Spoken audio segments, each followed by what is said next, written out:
Maupay po nga adlaw haaton nga tanan. Ako po si Leslie Ansi Magno. So isa po akong tubong waray. Ako po ay dating guro sa Department of Education at ngayon po ay isa na akong opisyal ng Armed Forces of the Philippines.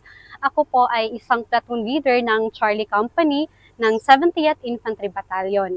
At ngayon po ay nandito tayo sa Ipudam. Dito po malaki po ang ginampanan ng lugar na ito sa ating pong kasaysayan. Kasi dito po ay nakuha po ito ng ating kalaban ng mga Hapon during World War II. Kaya sinikap po ng mga gerilyang Pilipino at mga sundalong Amerikano na mabawi po dito kasi nangangamba po tayo na baka lasunin po ang tubig dito.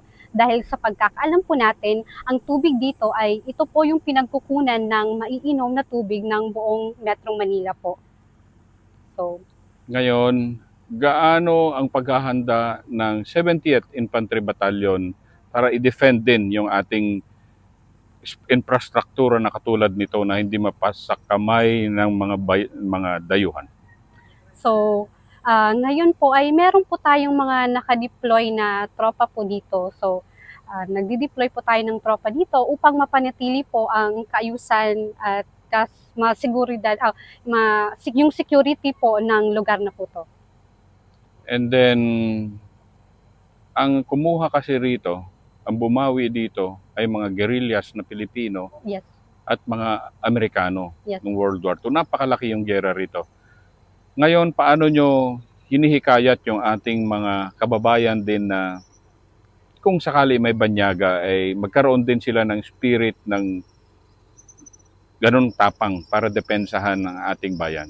So, sa ngayon po, yung effort po ng 17th Infantry Battalion po ay mapanatili or ma-reinstill po yung nationalism at ma-enliven yung patriotism sa mga kabataan po. So, sinasagawa po namin ito sa pagsasagawa ng Youth Leadership Summit at Information Awareness Drive po.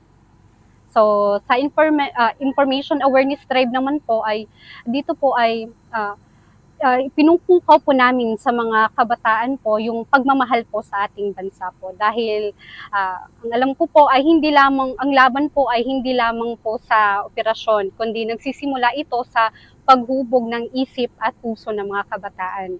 Dahil layunin po ng 70th Infantry Battalion na makabuo po tayo ng henerasyon na may malasakit ang pagmamahal sa bayan po.